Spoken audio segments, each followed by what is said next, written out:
Претседателот Обама се надеваше дека на патувањето во Мексико ќе може да ги промовира новите закони за контрола на оружјето, што ќе го попречат протекот на американско огнено оружје до озогласените мексикански картели за дрога.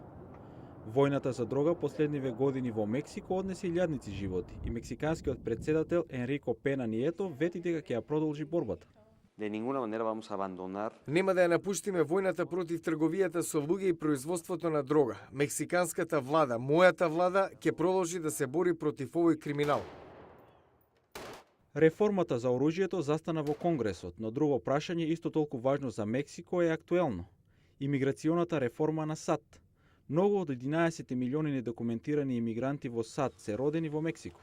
Реформата на американскиот имиграционен систем е приоритет за претседателот Обама, како што самиот каже на почетокот на неговиот втор мандат. Нашето патување не е комплетно, додека не најдеме подобар начин да ги прифатиме имигрантите кои во Америка гледаат земја на можности, додека младите студенти, инженери не влезат во нашата работна сила наместо да бидат бркани од државата.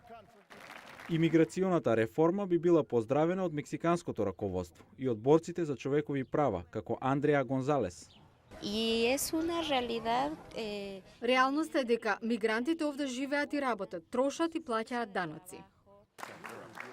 Иако Конгресот е на одмор, оваа недела може да се покаже важна за имиграционата реформа, со градење подршка за легислативата што порано месецов беше представена во Сенатот. Инаку законодавците не се сосема на одмор неделава. Тие треба да се среќаваат со своите гласачи дома и расположението оттаму може да влијае на нивните одлуки, кога ќе се вратат во Вашингтон.